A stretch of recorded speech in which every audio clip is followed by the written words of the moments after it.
are investing in the stock market, but they are also more likely than men to lack confidence when it comes to investing. Yahoo Finance's own Carrie Hannon is here with a closer look at the data. Carrie, what have you found? Hey, Brad. Yeah, there was an interesting study came out from Fidelity today that shows that, 7 in 10 women are investing in the stock market, outside of their retirement accounts. And that's up from 60% last year. So it's on the rise. And boomer women are really getting rolling too. They're up 23% of these women, boomer women, investing in the market outside of retirement accounts. And the overall number is something like 9.5%.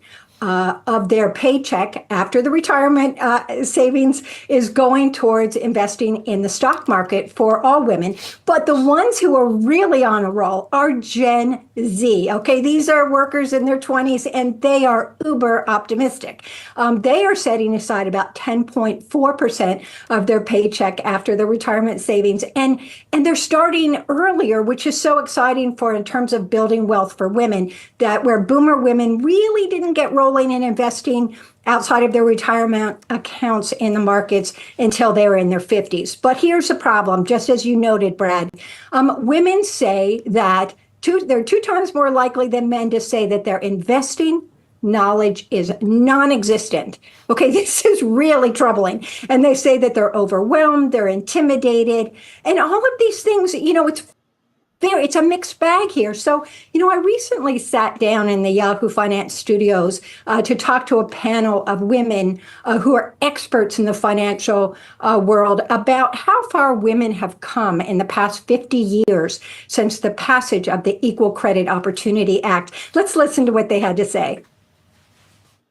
Well, it's so important to recognize that financial independence is not solely based on the amount of money you have, but the access to tools and things that help you achieve freedom and autonomy in your life. And so with this act and with the power given back to women to be able to have more opportunities, more destiny, they hold their own destinies in their hands and can make those decisions. I mean, it's trickled to me and be able to obviously charge my path, have a career the way I did have a career, and then become an entrepreneur in the way that I'm talking about financial freedom and independence to help women like myself who want to achieve that freedom and autonomy in their life.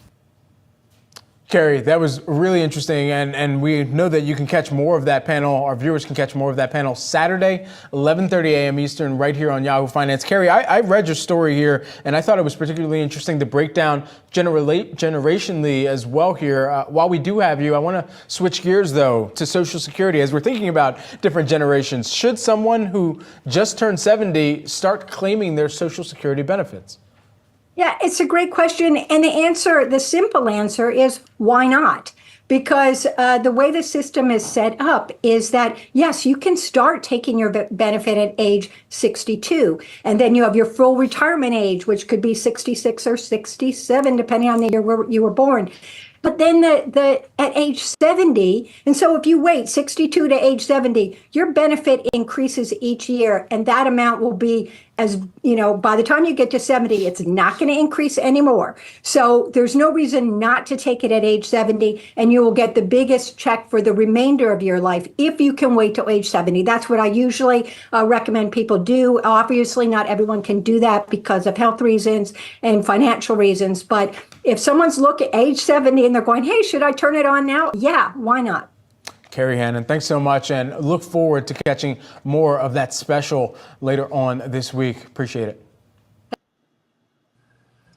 Oh, big shout out to Barry White, who's in the building. We appreciate you, and also the godmother herself, Natasha Vincent. Appreciate y'all coming. From Montreal with love. Yes, more love. We'll get some more hearts to y'all. Now, but also the mom, father, Ken Dog is also in the building as well.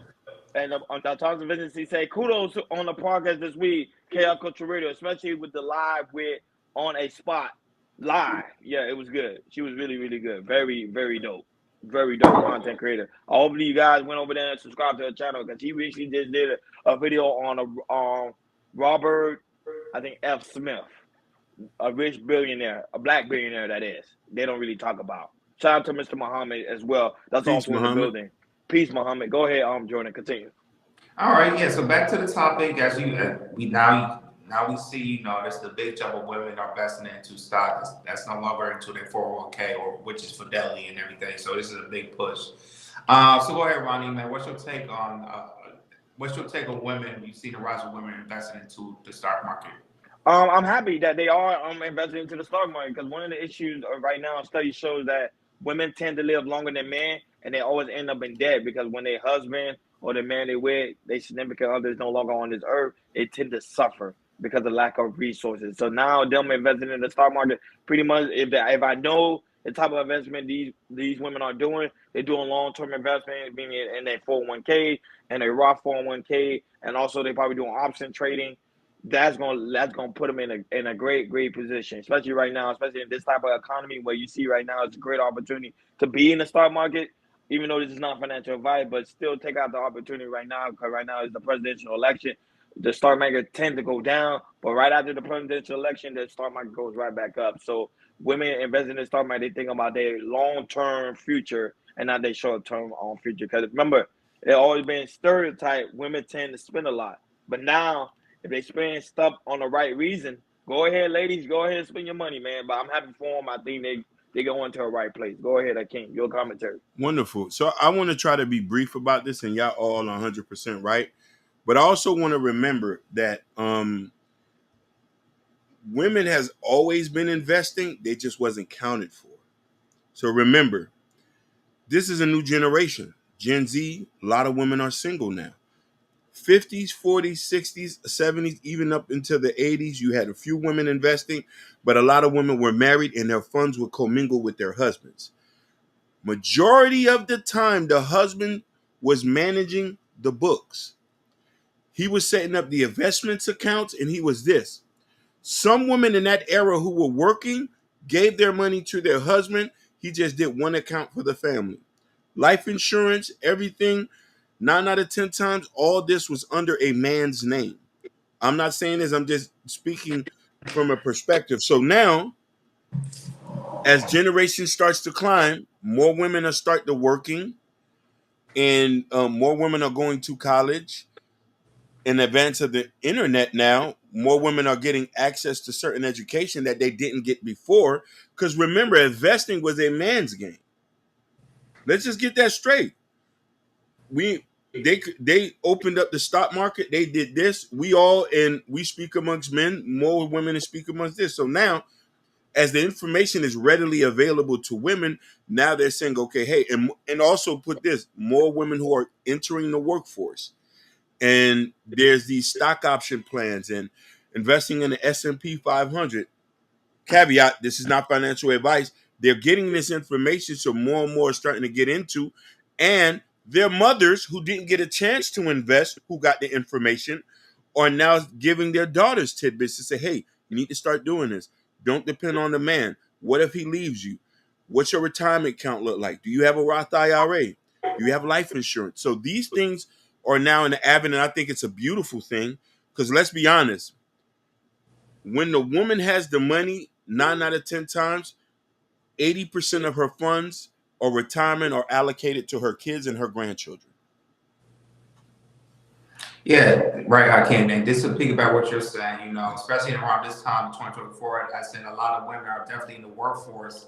And a lot of these companies, like good companies, it could be Google, Apple, really, really good companies. And you see a lot of women, taking, CUs being in manager position, also CEO jobs, is that, some of these good jobs, they give out a lot of stock options to these to women who are in these big roles and everything. And once they get the stock option, they get to learn how when they get stocks, how they use it, how to save it, and also when they get that information, it's like, okay, since I know this, let me look at other companies I probably invest in, put little stocks and everything.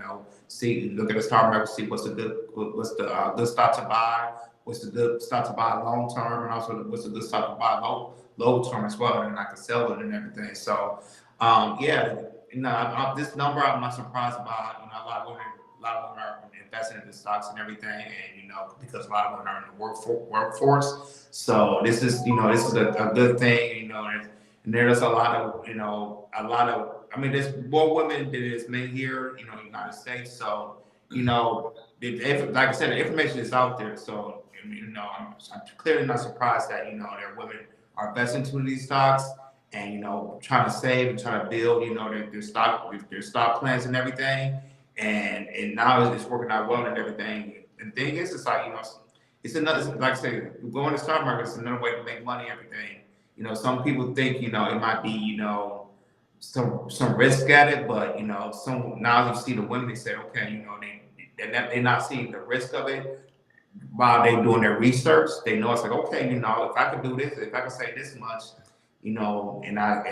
especially with the company I'm working and everything, I could look at the projection of where we're going and everything. Ooh, okay, maybe I could put some more on this stock, and I know how much it's gonna be in the next few years and anything like that. So yeah, man. So like I said, we're in a different time, 2024. A lot of women in the workforce, and definitely not surprised. A lot of women learning more about stock option and everything, and that's a good thing. No, but like I say, the American dream is able to capitalize every opportunity that's there, pretty much in front of you. So women are now pretty much taking care of the opportunity. They say, hey, we see it, we see that there's money in the stock market, we getting involved, boom, and then I would say that's a really, really great look. So, ladies, keep doing what you do.